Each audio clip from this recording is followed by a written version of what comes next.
Good morning friends. हमने start किया था lesson number 1 from science 1 gravitation. इस ग्रेविटेशन में हमने पढ़े ग्रेविटेशनल फोर्स, देन हमने पढ़े Kepler's law of universe, law of planetary motion, then Newton's law of universal. क्या पढ़े हमने? Newton's universal law of gravitation. इस Newton's universal law of gravitation में क्या बताया था कि every object in the universe can attract each other, कि प्रकृति में पाए जाने वाले सभी ऑब्जेक्ट एक दूसरे को क्या करते हैं? अट्रैक्ट करते हैं। ये बताया था Newton's universal law of gravitation. उसके लिए हमने एग्जाम्पल पे दिए थे। अब और हमने पढ़ा था सेंट्रीपिटल फोर्स। सेंट्रीपिटल फोर्स क्या था? मैं फिर एक बार रिकॉल करके बता रही हूँ कि a force act on any object moving along in a circle and it is directed towards the center of the circle। जब किसी सर्कल में ये फोर्स एक्ट हो रहा है, तो ये फोर्स कहां से आ रहा है? From the centre of the circle, that is centripetal force. अब हमको पढ़ना है uniform circular motion and magnitude of centripetal force. अब क्या है ये यूनिफॉर्म सर्कुलर मोशन? क्या है? हम अपनी बुक का पेज नंबर 5 आप निकालिए, मैं पढ़ के बता रही हूँ। Consider an object moving in a circular with constant speed. Suppose ये ऑब्जेक्ट है, ये मूविंग कर रहा है एक कांस्टेंट स्पीड में इन अ सर्कुलर डायरेक्शन। कोई ऑब्जेक्ट एक निश्चित स्पीड में सर्कुलर इसमें क्या कर रहा है? सर्कुलर वे में क्या कर रहा है? वो मूविंग कर रहा है। अब ये मूविंग, इस ऑब्जेक्ट की मूविंग हो रही है सर्कुलर डायरेक्शन में और एक ही स्पीड में। कोई ऑब्जेक्ट जब सर्कुलर वे में एक ही स्पीड में कांस्टेंट स्पीड में मूव करता है, इसका मतलब क्या? कि उसको कहीं से सेम टाइप ऑफ फोर्स उस ऑब्जेक्ट पे क्या हो रहा होगा? एक्ट हो रहा होगा। ये हमने कहां पढ़े थे? सेंट्रीपिटल फोर्स में। यानी जब constantly force from the centre of the circle, constantly force acted on an object from the center of a circle, that's why that object can move in a circular motion in constant speed। समझ में आ गया? कोई object circular path में एक constant speed के साथ move करता है। कब करेगा वो मूव? कब वो वहां पर घूमेगा? रोटेट कैसे होगा? मूविंग कैसे होगा? जब उसको उस सेंटर ऑफ द सर्कल से कांस्टेंट फोर्स उस पर एक्ट होते रहेगा। समझ में आ गया? जब कांस्टेंट फोर्स उस पर एक्ट होता है तभी वो एक यूनिफॉर्म कांस्टेंट स्पीड में मूविंग करेगा अराउंड द सर्कल। ये हमने सेंट्रीपिटल फोर्स में पढ़े थे। This force is called centripetal force if m is the मास। अब यहाँ पे हमने बता दिया इसको, m क्या है? Mass of the object. m is the mass of the object. m is the mass of the object. v क्या है? उसकी speed of the object. And r क्या है? Radius of the circle. Radius of circle. अब तुमको मालूम है ये सर्कल है, ये ऑब्जेक्ट है, इसका मास है ना, ये घूम रहा है, दैट इज स्पीड, और ये है इसकी आर रेडियस। ठीक है? Radius of the circle, that it can be shown that force is equal to, force क्या होगा? Is equal to, that is F is equal to mv square upon r। देखो हमने कहा कि वो कांस्टेंट स्पीड में घूम रहा है, उसके लिए इसके यहाँ पे एक कैलकुलेशन निकाल रहे हैं कि suppose m is the mass of object, ये ऑब्जेक्ट है, इसका मास m, ये जिस स्पीड में घूम रहा है कांस्टेंट स्पीड में, वो क्या कहलाएगा v, मोशन और मैग्नीट्यूड ऑफ सेंट्रीपिटल फोर्स। ये पढ़े थे हमने कि कोई ऑब्जेक्ट मूव करते हैं सर्कल, तो जब कोई भी ऑब्जेक्ट सर्कल में मूव करता है तो डेफिनेटली उस सर्कल के सेंटर से उस ऑब्जेक्ट को क्या एक्ट होता है, उस पर क्या एक्ट होता है, फोर्स।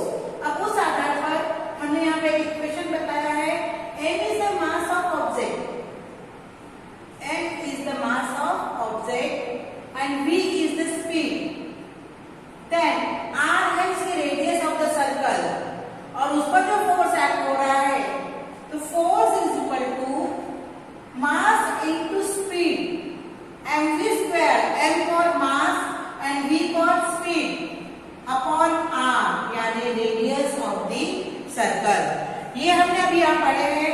उसके बाद इफ प्लैनेट इज रिवॉल्विंग, ये उसका इक्वेशन बनता है कि f is equal to mv square upon r। If planet is revolving around the sun in a circular motion, circular uniform orbit में घूम रहा है वो, then centripetal force acting on planet towards sun must be, अगर planet क्या हो रहा है, ये सन, ये सूर्य है, planet मूव हो रहे हैं, एक पहले दूसरी ऐसी, ये planets हो रहे हैं मून के ऊपर, तो ये गोल गोल सर्कुलर पाथ में जा रहे हैं। तो प्लैनेट जब सूर्य के गोल गोल घूमते हैं, प्लैनेटरी मोशन को गोल घूमते हैं, तो इनको घूमने के लिए भी ये यहाँ से सूरज के बीच में से इसमें क्या आता है, सन के पास इन पे क्या आता है, फोर्स एक्ट होता है, और उसको भी हम कैसे दर्शाते हैं, F is equal to mv square upon r। If planet is revolving around the sun, is circular orbit in motion, then the centripetal force acting on planet toward the sun must be F is equal to mv r square। हमने पढ़े कि सौर मंडल में सूर्य के गोल गोल पूरे planet घूमते हैं, और प्लैनेट को घूमने के लिए भी फोर्स कहाँ, घूमने के लिए फोर्स कहाँ से आता है, from the centre of the sun. तो उसके गोल घूमते like moon, moon and revolves around the earth, earth गोल मून घूमता है, तो अर्थ मून को गोल घूमने के लिए कहाँ का फोर्स एक्ट होता है, centre of the earth. Where m is the mass of planet, अब m क्या होगा, मास ऑफ प्लैनेट, v क्या होगा, स्पीड ऑफ प्लैनेट, और r क्या होगा, radius of the sun. The speed of planet can be expressed in term period of revolution.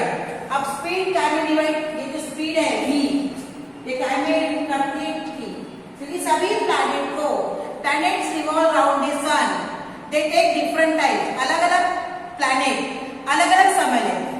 समझ में आ गया क्या?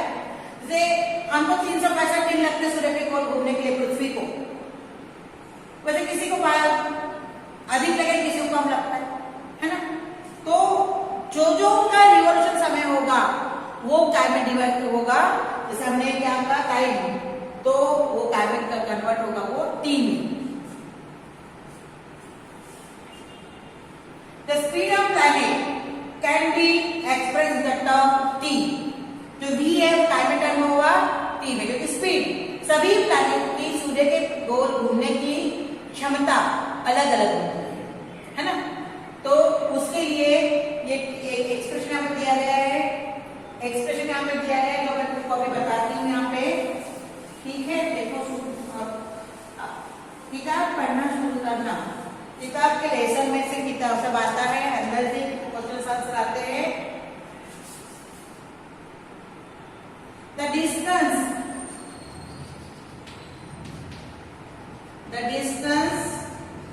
traveled by the planet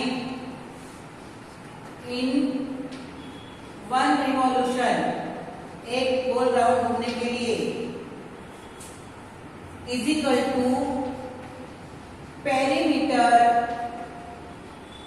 of orbit 2 pi r, and r is equal to distance of planet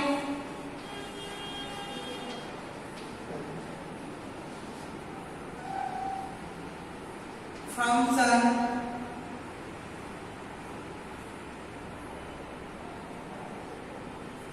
t is equal to time taken is equal to period of revolution, that is t. Therefore हम इसको भी ऊपर का काट देते हैं, यहाँ पे यहाँ लिखती हूँ मैं, जल्दी लिखते जाओगे समझ में नहीं आता।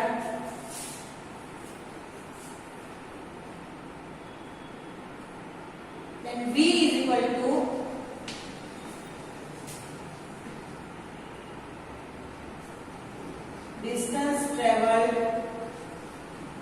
distance traveled upon time taken, ठीक है, is equal to 2 pi r upon t। हमने पढ़े force is equal to mv square upon r, पढ़े अपन इससे पहले ये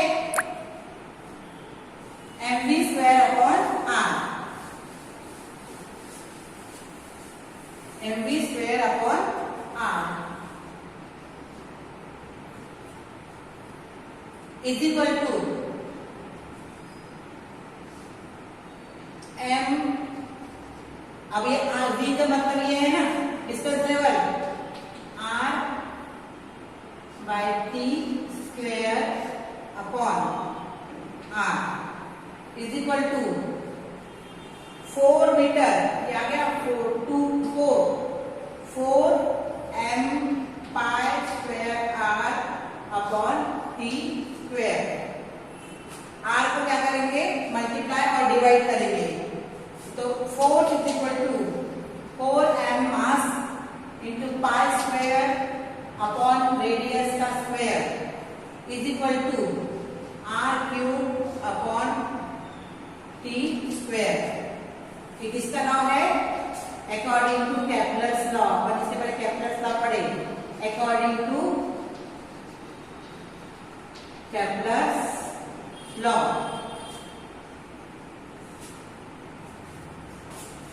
t square upon r2 is equal to k constant, and force is equal to 4m pi square upon r square k, but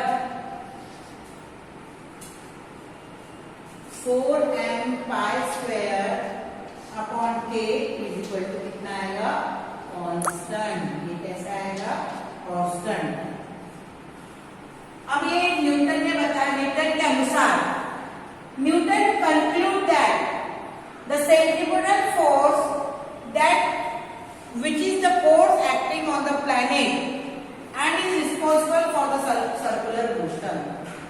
Newton क्या conclude किया कि centrifugal force जो planet पर एक्ट होता है वही रिस्पॉन्सिबल है सर्कुलर मोशन के लिए, must be inversely proportional to the square of distance between the planet and the sun. ये इनवर्सली प्रोपोर्शनल कितना होगा, बिटवीन द प्लैनेट एंड सन। ये क्या है, सन, और ये क्या है, प्लैनेट, पर्टिकुलर एक प्लैनेट नहीं, सभी planets. Newton identified this force with the force of gravity and he postulated the inverse square law of gravitation। ये यहाँ पे हो गया सेंट्रीफ्यूगल फोर्स किस प्रकार से एक्ट करता है। अब इसके कुछ प्रॉब्लम्स है, मैं एक ही प्रॉब्लम तुमको यहाँ सॉल्व करके दिखाती हूँ। किताब में देखो अपने पेज नंबर 6, पेज नंबर 6 का पहला जो सॉल्व प्रॉब्लम है, मैं वो सॉल्व प्रॉब्लम आपको अभी करके यहाँ पे दिखाती हूँ। ठीक है। पहला सॉल्व प्रॉब्लम पहले मैं पढ़ रही हूँ। Example, Mahendra and Virat are sitting at a distance 1 metre. उनका डिस्टेंस है 1 metre, that is r is equal to 1 metre from each other. Mahendra और विराट एक दूसरे से 1 मीटर की दूरी पर बैठे हुए हैं। There mass are 75 kg। अब मास दोनों का है तो m1 is equal to 75 kg and m2 is equal to 80 kg। Their mass are 75 and 80 kg respectively. What is the gravitational force acted between them? अब इन दोनों के बीच में देखो, एक महेंद्र है और एक विराट है। इनका डिस्टेंस कितना है 1 मीटर। इसका वेट कितना है, मास कितना है 75, इतना इसका कितना है 80। समझ में आ गया? इसका कितना केजी है 75 केजी और इसका कितना है 80 केजी। ये समझ में आ गया? अब वो पूछ रहा है अपने को कि उन दोनों के बीच में ग्रेविटेशनल फोर्स कितना होगा, क्या होगा। तो यहाँ पे क्या गिवन दिया हुआ है, रेडियस डिस्टेंस दिया है 1 मीटर, दोनों के मास दिए हुए 75 और 80 केजी और ग्रेविटेशन जो है जो कांस्टेंट रहता है वो 6.67 into 10⁻⁻11 newton metre square kilogram square. ठीक है। अकॉर्डिंग टू न्यूटन्स लॉ, अब न्यूटन्स लॉ के अनुसार, according to Newton's law, according to Newton's law, F is equal to G m1 m2 upon r square. ये अपने को दिया हुआ है तो F is equal to G की वैल्यू क्या है, दिख रही है ये, G की वैल्यू क्या है 6.67 इंटू 10⁻⁻11 इंटू 75 इंटू 80, ये सब न्यूटन में आ गया, सॉरी अपॉन 1 का square is equal to 4.002 into 10⁻⁻7। ये उसका क्या आता है आंसर, 10⁻⁻7 उसका आंसर आता है। कैसा? The gravitational force between Mahendra and Virat कितना है ये, अब हमको पूछा है दोनों के बीच का ग्रेविटेशनल पॉइंट कितना है, तो 4.002 इंटू 10⁻⁻7, ये उनके बीच का क्या है ग्रेविटेशनल फोर्स है। This is a very small force. If the force of friction between Mahendra and the bench on which the sitting zero, then he will start moving towards Virat. Under the action of this force, we can calculate his acceleration and velocity by using Newton's law of motion. अभी मैंने पहला solve question को बताया है, किताब में और भी क्वेश्चंस है, आप उनको सॉल्व प्रॉब्लम है, आप लोग उसको सॉल्व करिए और कल मैं आपको पढ़ाऊंगी earth gravitational force and free fall. यहाँ पे अपना लेसन कल कंप्लीट हो जाएगा, कल नहीं तो परसों। फिर आप लेसन जब कंप्लीट हो जाता है ना तो उसके क्वेश्चन आंसर रीड करना। आज का तुम्हारा होमवर्क है कि क्या होमवर्क है आपका आज का, कि state Newton Kepler's law of planetary motion. Kepler's का जो लॉ है प्लैनेटरी मोशन का, 3 लॉ है, Kepler's first law, Kepler's second law and Kepler's third law. आपको ये अपने बुक में लिखना है और बाय हार्ट रीड करना है। 3 मार्क का जो क्वेश्चन है तो मैंने पहले दिन ही बताया था कि एक क्वेश्चन 3 मार्क के आते हैं, तो तो 3 मार्क के क्वेश्चन में फर्स्ट लॉ में 1 मार्क, सेकंड लॉ में 2 मार्क हो गए और थर्ड लॉ के 3 मार्क का 1 मार्क का एक लॉ अपने को आता है। तो केप्लर्स लॉ आपको पढ़ना है और दूसरा पढ़ोगे Newton's universal law of gravitation. इसको आपको रीड करना है और बाय हार्ट आपको ये पढ़ना है, समझ के पढ़ना है, ठीक है। वर्क किया करो, ये वर्क करना और ये प्रॉब्लम जो मैं सॉल्व करके दिया है, इसके दूसरा प्रॉब्लम है, आप इसको सॉल्व करके देखिए, ठीक है। Thank you.